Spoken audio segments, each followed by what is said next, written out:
Hello viewers, আজকে আমরা এই ক্লাসে হচ্ছে যে আমরা দেখাবো একটা টেক্সটকে টেক্সট থেকে কিভাবে সামারি বের করতে হয় এবং সামারি বের করার কিছু টেকনিক বলবো। আমাদের প্রায় প্রতিটা ক্লাসেই ষষ্ঠ থেকে প্রতিটা ক্লাসেই আমাদের একটা টেক্সট দেয়া থাকে, সেই টেক্সট থেকে সামারি বের করতে দেয়া হয়। তো আমাকে অনেকেই ইনবক্সে এবং কমেন্ট সেকশনে অনেকেই জানিয়েছে যে সামারি দিতে, তো এই জন্যই সামারিটা করা। তো আমরা প্রথমে টেক্সটটা পড়বো, টেক্সটের মেইন থিমটা দেখব, এরপর হচ্ছে যে আমরা কিভাবে সামারি বের করে সেটা বলবো। আর আমরা সামারি বিষয়ে কিছু টিপস বলবো যাতে করে আমরা যে কোনো টেক্সটে সামারি বের করতে পারি। তো যারা চ্যানেলটিতে নতুন তারা চ্যানেলটি সাবস্ক্রাইব করো। যদি মনে করো যে না এইসব ভিডিও তোমাদের উপকার হচ্ছে তাহলে অন্যদের সাথে শেয়ার করতে ভুলবে না। তো আমরা শুরু করি। হযরত মুহাম্মদ সাল্লাল্লাহু আলাইহি সাল্লাম আমরা শুরু করি। হযরত মুহাম্মদ সাল্লাল্লাহু আলাইহি সাল্লাম is the greatest and last prophet of Islam. হযরত মুহাম্মদ সাল্লাল্লাহু আলাইহি সাল্লাম হচ্ছে সর্বশ্রেষ্ঠ এবং সর্বশেষ নবী। হি ওয়াজ বর্ন ইন 570 এডি। তিনি হচ্ছে 570 খ্রিস্টাব্দে জন্মগ্রহণ করেন ইন মক্কা। কোথায়? মক্কায়। আমরা প্রথমে অর্থ সহ পড়বো, এরপরে আমরা দেখব যে কোন কোন জায়গায় সামারি এবং টিপস কি যে সামারি বের করা। ফ্রম হিজ চাইল্ডহুড, তার বাল্যকাল থেকে, হি ওয়াজ অনেস্ট, তিনি সৎ ছিলেন, কাইন্ড, দয়ালু ছিলেন, এন্ড ট্রুথফুল, এবং বিশ্বস্ত ছিলেন। পিপল কলড হিম আল আমিন, মানুষ তাকে আল আমিন ডাকতো। মিনিং দ্য ট্রাস্টওয়ার্দি, এর মানে হচ্ছে কি? বিশ্বস্ত। এট দ্য এজ অফ 40, 40 বছর বয়সে, he received the first message of Islam from Allah, 40 বছর বয়সে তিনি প্রথম ওহী প্রাপ্ত হন। থ্রু দ্য এঞ্জেল জিব্রিল, জিব্রাইলের মাধ্যমে, জিব্রাইল আলাইহিস সালামের মাধ্যমে। He invited people to believe in one Allah, তিনি মানুষকে এক আল্লাহর প্রতি বিশ্বাসের দাওয়াত দেন। টু ডু গুড ডিডস, ভালো কাজ করতে বলেন। এন্ড টু অ্যাভয়েড ইনজাস্টিস, এবং অপকর্ম অ্যাভয়েড করতে বা এড়িয়ে চলতে বলেন। দো হি ফেসড মেনি প্রবলেমস, যদিও তিনি নানান সমস্যার মুখোমুখি হয়েছিলেন।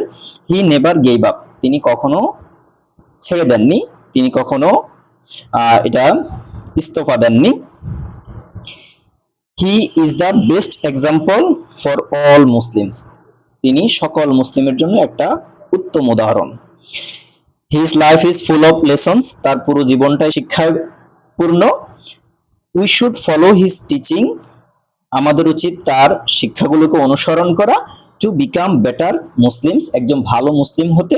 অ্যান্ড বেটার হিউম্যান বিইংস, এবং একজন ভালো মানুষ হতে। এখন আমরা দেখব যে কোন কোন টিপস ফলো করে একটা সামারি লেখা হয়।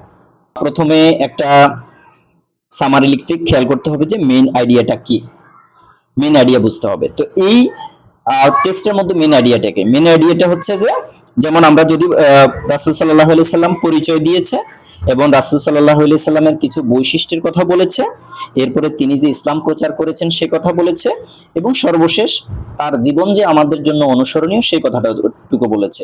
তাহলে এটা হচ্ছে মেইন থিম, মেইন আইডিয়া। তাহলে প্রথমে আমাদেরকে টেক্সট পড়ে, এই জন্য অর্থ ছাড়া ইংলিশে আসলে কোনো উপায় নাই। ইংলিশ পড়াই হচ্ছে যে অর্থ সহ যদি পড়ি, আমি বুঝি, তাহলে আমার জন্য একবার এটা পানি ভাত সহজ লাগবে। কপি না করে নিজের মতো করে সহজ ভাষায় লেখা। এটা সামারি আমরা যখন লিখব তখন হুবহু কপি করা যাবে না কোনো line. Don't copy the sentence from the text, হুবহু কপি করা যাবে না। তাহলে কি করতে হবে? নিজের মতো সহজ ভাষায় লিখতে হবে। তো কিভাবে লিখবো ওটা আমরা দেখাবো এরপরে পুরো প্যাসেজ পড়ে গুরুত্বপূর্ণ তথ্য রাখো, বাকিটা বাদ দাও। পুরোটা প্যাসেজ পড়তে হবে, প্যাসেজ পড়ে কি পয়েন্টগুলো রাখতে হবে এবং বাকিটা বাদ দিয়ে দিতে হবে। এরপরে সিম্পল সেন্টেন্সে লেখার চেষ্টা করো, কমপ্লেক্স বা কম্পাউন্ড বা জটিল বাক্যে না লিখে সহজ সহজ ভাষায় লিখতে হবে। এরপর হচ্ছে থার্ড পারসনে লেখো। থার্ড পারসনে কি লিখতে হবে? যেমন এটা তো থার্ড পারসনের, এটা তো রাসূল সাল্লাল্লাহু আলাইহি সাল্লামের বিষয়ে, তাহলে তার মানে হচ্ছে যে আই, উই বা ইউ এগুলো দিয়ে লেখা না লিখে থার্ড পারসনে যে ব্যক্তির কথা ওই ব্যক্তির বিষয়ে লিখতে হবে। এরপরে হলো টেন্সের কাল ঠিক রাখা। যেমন এটা হচ্ছে যে কোন কালে আছে? পাস্ট টেন্সে আছে। হি ইনভাইটেড, তিনি দাওয়াত দিয়েছিলেন। তারপর হচ্ছে যে ফেজড, তো পাস্ট টেন্সে। তাহলে আমরা যখন সামারিটা লিখব তখন আমাদের এটা ওই ফার্স্ট টেন্সেই লিখতে হবে। এরপরে নিজের মতামত দিবে না। অর্থাৎ টেক্সটে নাই শেষে এসে বলা আমাদের এটা করা উচিত ওটা করা উচিত, এই কথাগুলো বলা যাবে না। শেষ টিপসটা হচ্ছে কি, 1/3 or 1/4 লিখতে হবে। অর্থাৎ একটা যে টেক্সট আছে এই টেক্সটের আমার সামারিটা 3 ভাগের 1 ভাগ হবে অথবা 4 ভাগের 1 ভাগ হবে। এখন আমরা দেখি এই যে আমরা টেক্সটটা পড়লাম এই টেক্সট থেকে আমরা এই টিপসগুলো অনুসরণ করে কিভাবে সামারিটা লিখব।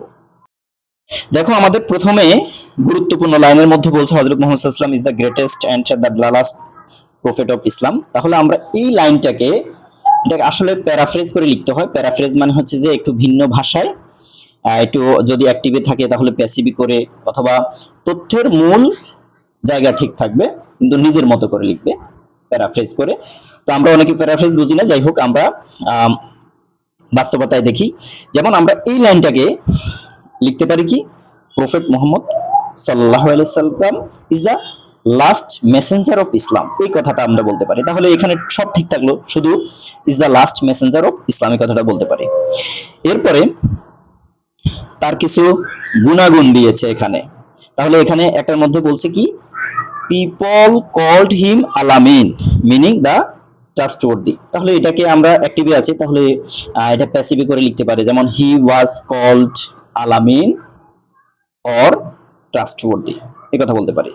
তাহলে ঠিক লাইনটা ঠিক রেখেছি, যেহেতু গুরুত্বপূর্ণ লাইনটা ঠিক রেখেছি, কিন্তু এখানে অ্যাক্টিভ আছে আমি প্যাসিভ করে দিয়েছি। তাহলে হি ওয়াজ কল্ড আলামিন, তাকে কি বলা হতো, আলামিন বলা হতো। এরপরে এখানে বলছে হি ইনভাইটেড পিপল, তিনি মানুষকে ডেকেছেন আল্লাহর পথে। এই কথাটাকে আমরা ভিন্ন ভাষায় বলতে পারি, হি প্রিচড the message of one Allah, তিনি এক আল্লাহর মেসেজ প্রচার করেন এই কথা বলতে পারি। And showed people the right পথ, এবং মানুষকে সঠিক পথ দেখিয়েছিলেন। এই যে আমরা বলছি টেন্স ঠিক রাখতে হবে, তাহলে এই যে পাস্ট টেন্স, এখানেও পাস্ট টেন্স, কারণ আমাদের প্যাসেজেও পাস্ট টেন্স আছে, এই জন্য আমরা এখানে ওই টেন্সটাই ঠিক রাখছি। সর্বশেষ বলেছে his life is full of lessons, we should follow his teaching of to become better Muslims and better human beings. এটাও খুব গুরুত্বপূর্ণ। এটাকে আমরা সংক্ষেপে কিভাবে লিখছি, his life is a model for us all, তার জীবনটা আমাদের জন্য উত্তম আদর্শ। এখন দেখুন এই পুরোটা কথাকে আমি আমার মতো করে আমার ভাষায় লিখেছি। তার মানে হচ্ছে যে আমি মূল কথাটা ঠিক রেখেছি, এখানে যে কথাটা বলছে সেটাই ঠিক রাখলাম কিন্তু নিজের মতো করে লিখছি। তাহলে এখানে আমার কয় লাইন, এখানে হচ্ছে 2 4 6 লাইন, আর 6 লাইনকে আমরা এখানে করেছি 2 লাইন। তার মানে হচ্ছে যে 3-এর 1 হয়েছে, 3-এর 1 অথবা 4-এর 1 এরকম আমাদের টেক্সটটা সামারিটা হতে হবে। তো আশা করি সবাই বুঝতে পেরেছে ভাবেই সামারিটা করতে হয়। সামারির টিপসটাও দেখেছি। আমরা যদি কয়েকটা প্যাসেজকে এভাবে প্র্যাকটিস করি ইনশাআল্লাহ এটা খুব ইজি মনে হবে, সহজ হয়ে যাবে। Thanks for watching. যারা চ্যানেলটিকে সাবস্ক্রাইব করেন নাই সাবস্ক্রাইব করেন এবং বন্ধুদের মাঝে শেয়ার করে দেন, যাতে করে সবাই উপকৃত হতে পারে, অন্যরাও এটা দেখতে পারে। Thank you.